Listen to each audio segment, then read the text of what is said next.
Well, welcome back. So the final chapter in the Harmer text is on things that can go wrong or present problems in the classroom. So you should have read chapter 14 before watching this video lecture, and if you haven't had a chance, please just pause the video, take that time to read, and then come on back. There are any number of things that could go wrong in all classrooms, and Harmer focuses on the things that can go wrong when teaching English language learners. So water students are all at different levels. It's very likely that you're going to have students whose proficiency levels in English are going to be along a spectrum. You're going to have some lower level students and some higher level students. And a note of caution here. The textbook uses words like the good students and the less good students. And I think these are really unhelpful terms that put value judgments on our students. It's fine to talk about lower or higher proficiency level, but never good, better, or less good. So there are a variety of things you can do to meet your students where they are. You can use different materials or technology. You can have higher level students work on a writing task or web quest while you give attention to your lower level students who need instruction on a particular grammar point or other form. You can also give different tasks with the same material or technology. So you can differentiate using the same material, like a reading passage can have a set of questions at multiple levels. Or in a class discussion, you can allow lower level students short responses while having expectations of more complex contributions from other students. You can also assign different roles in group work according to students' levels. Pairing students or putting students in groups with mixed abilities is a good idea, with your lower level students benefiting from seeing the good modeling of language proficiency, and then the higher level students will benefit because their explaining to others is one of the highest levels of demonstration of their learning. You can also have extension activities or extra activities for your early finishers so that everybody's always staying engaged. So some combination of approaches to differentiation are always going to be required and useful. What if your class is very big? So it can be challenging to give students individual attention when you have a very large class. And if you're going to be teaching in Chicago public schools or other public schools, you should expect 20 kids in pre-K and about 25 to 30 or more in K-12. So if you plan to teach abroad, classes in those situations can be huge, like 50 to 100 students. So expect big classes. One way to deal with this is use pair or group work. These really can maximize student participation. It's important to make your instructions very clear and to make sure your students are staying on task, but it helps to engage students in smaller groups.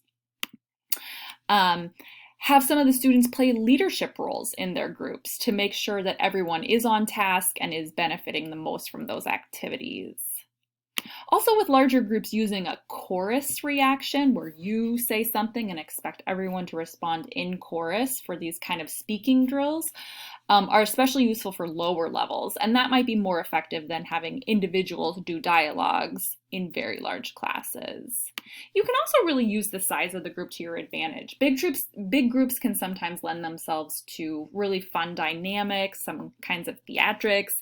Everyone can find a friend in a big group like that, so there can be real advantages as well. What if your students keep using their first language? So as we've discussed in the past, it's a good idea to help students use the L1 to their advantage as sort of that bridge from the known to the unknown. But if students are using their first language to perform classroom tasks that are meant to help them develop English, or if they're relying on their L1 and they're just unwilling to take the risk that is required to develop their English, there are some things that we can do to help move them forward to activation of English and communicating what they want to. The first step is just to talk to the student about the issues and to encouraging them to use English appropriately. So help them to understand that you affirm their first language. But if they don't use English, they're going to lose that opportunity for rehearsal and for feedback. Sometimes, talking a bit in the first language about maybe a passage that they read in English, that's probably okay. But a speaking exercise really loses its purpose if it's done in the first language. Help your students understand that. Set the expectation amongst all your students that this is a space where we all challenge each other and support each other in speaking English. And you might need to keep reminding students that this is ultimately everyone's shared goal.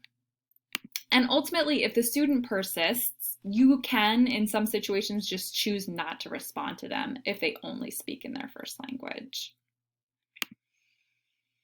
What if students don't want to talk? So you may find that you have students who are very hesitant to speak in class. Sometimes they come from settings where students only speak when called on by the teacher. Others of them are afraid of making mistakes, and others are just shy no matter what language they're speaking. It's not going to help, however, to try to force students to speak. This is likely to make the problem worse. And if we make our students feel more threatened, they may shut down. But there are some things we can try. Pair and group work. Have you noticed that this is the answer to so many problems in the classroom? There's just much less pressure when speaking to 1 or 2 or 3 other students rather than to the whole class. It really lowers the threat level. Also, allow them to speak in a controlled way at first. So rather than expecting fluency right away, we can do things like give our students sentence frames. So for example, one of the most beautiful things I've ever seen is, and giving them that structure, that frame, so that they can fill in the blank to make it easier to speak. Or sometimes letting students write down their thoughts before they do a speaking activity can really build their confidence. You can use acting out or reading aloud activities. Using dialogues is a really helpful way to practice while building confidence to speak more extemporaneously. More than just reading out loud, students can be taught the use of stress and intonation when doing activities like that. Role plays can be really helpful because sometimes playing a role rather than speaking as themselves can be easier. It allows students to speak as a kind of alter ego, which can be liberating for some students. Also, using recording sometimes allows students to feel less threatened because they can make a recording of themselves for their teacher to watch or listen to later. And this allows the teacher also to give some individualized feedback, and the student can work on mistakes without the embarrassment of making those mistakes in the front of the class. Flipgrid is a really great resource that I've been using, especially for this kind of recording and feedback opportunity. What if students don't understand the audio recording? So sometimes listening materials, whether audio or video, turn out to be too difficult for our students to understand. But there are things we can do to break down challenging listening passages. One of those things is give just one task at a time. One straightforward task, such as describe the speaker or tell the main idea, rather than detailed comprehension questions. You can also break the audio down into chunks, really manageable sections, and give them a small task with each section. This allows for comprehension and then also prediction of the next section before moving on to the next chunk. Use the audio script. So there are a few ways we can use a script when doing some listening activities. We can have them read it before, during, and or after they listen. We can cut that script into pieces and have students put them in order as they listen. We can let students see the first part before they listen so they can anticipate what's coming. And we can also have words or phrases blanked out that students have to fill in as they listen.